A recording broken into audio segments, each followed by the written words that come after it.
गुरु प्यारी सात संगत जी, आप सभी को राधा स्वामी जी। सात संगत जी, बाबा जी तो हमें हर सत्संग में ये ज़रूर सिखाते हैं कि हमें अपने गुस्से पर काबू ज़रूर पाना चाहिए। कभी भी गुस्से में ऐसे कई काम हम कर बैठते हैं जिनका पछतावा तो हमें बाद में होता है, लेकिन क्या ही फ़ायदा पछतावा होने का जब हम उसका सुधार ही नहीं कर पाएंगे। तो सात संगत जी, यह घटना भी कुछ ऐसे ही है और ये हमें यही सिखाएगी कि किस तरीके से इंसान को अपने गुस्से पर काबू करना है और गुस्से में ऐसा कोई काम नहीं करना है जिससे हम दूसरों को भी नुकसान पहुंचाएं।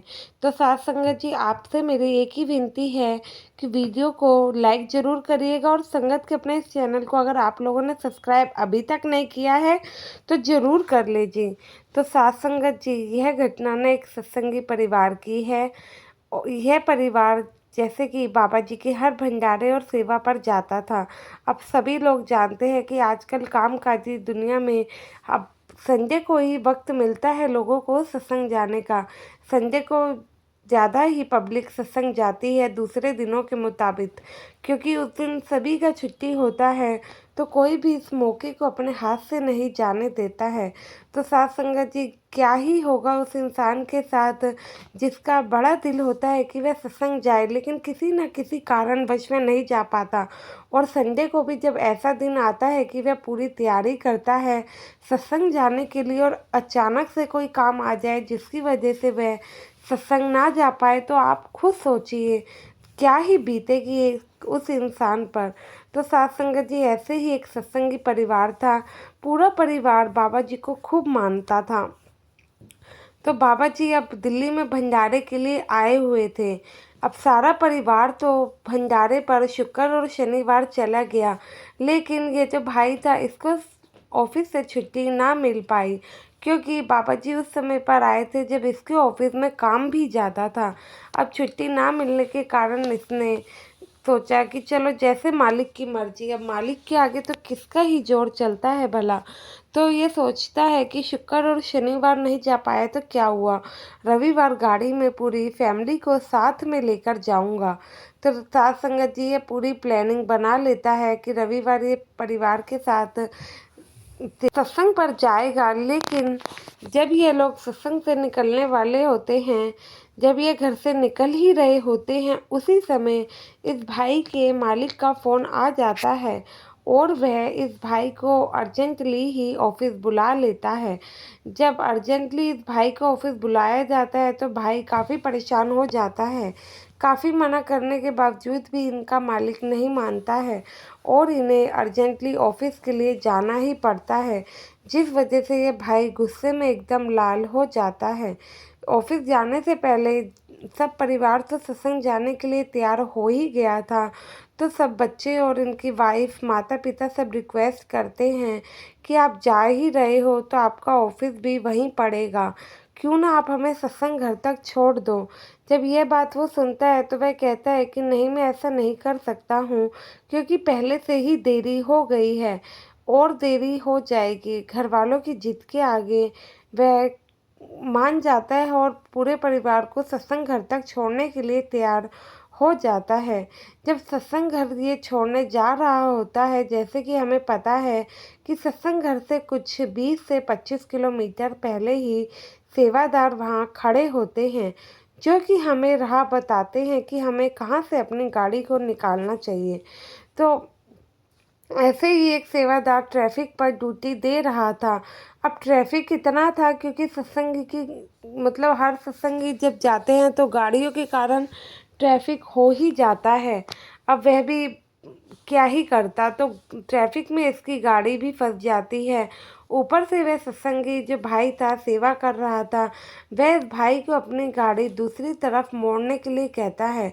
अब ट्रैफिक में खड़े खड़े और साथ में ऊपर से जब इन भाई के मालिक का फ़ोन आ रहा था, तो ये सब चीज़ें देख के इस भाई का और ज़्यादा पारा हाई हो जाता है। तो ये अपनी गाड़ी से उतरता है और सारा गुस्सा सेवादार पे उतार देता है, सेवादार को खरी खोटी सुनाता है।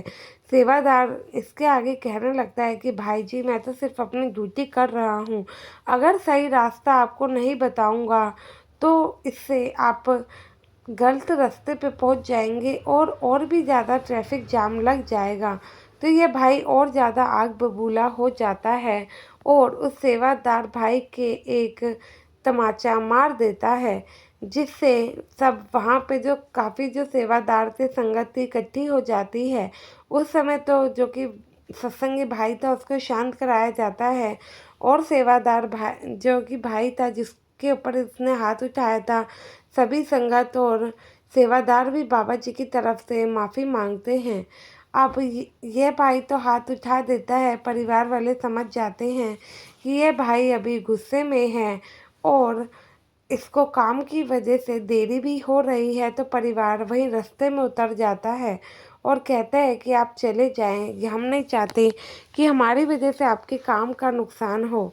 तो यह सत्संगी भाई उस समय तो गुस्से गुस्से में काम पर निकल जाता है, लेकिन इसको बाद में अपनी गलती का पछतावा होता है। इतने में ये सारी घटना बाबा जी तक पहुंच जाती है। सत्संग खत्म होने के बाद बाबा जी खुद उस सेवादार को अपनी कोठी में बुलाकर इस सत्संगी भाई की तरफ से भी माफ़ी मांगते हैं।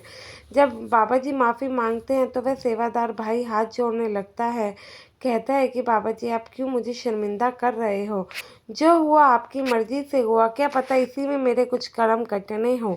इधर वो जो सत्संगी भाई था जिसने सेवादार पर हाथ उठाया था, वह भी गिल्ट में काफ़ी परेशान हो रहा होता है।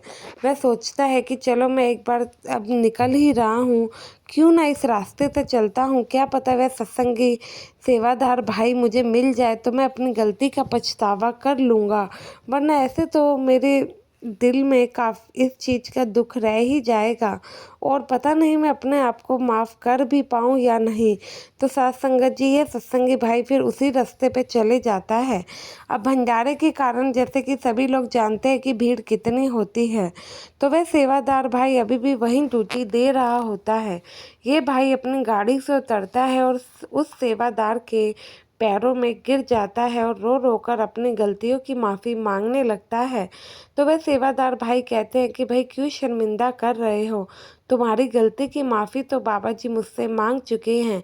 जब ये और सुनता है तो कहता है कि मैं अपने कर्मों का बोझ कैसे हल्का कर पाऊँगा, मेरे वजह से मेरे मालिक को शर्मिंदा होना पड़ा, उन्हें तुमसे माफ़ी मांगनी पड़ी, मुझे इतना ज़्यादा गुस्सा नहीं करना चाहिए था, पर मैं क्या ही करता।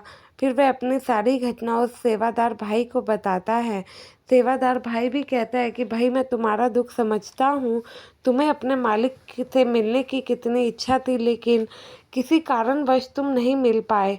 लेकिन आपको अपने गुस्से पे काबू करना चाहिए। ऐसी गलतियाँ कई बार हम कर बैठते हैं गुस्से में, जिनका पछतावा बहुत ज़्यादा हो जाता है, जो कि कई बार तो हम कितनी गलत चीज़ें कर बैठते हैं।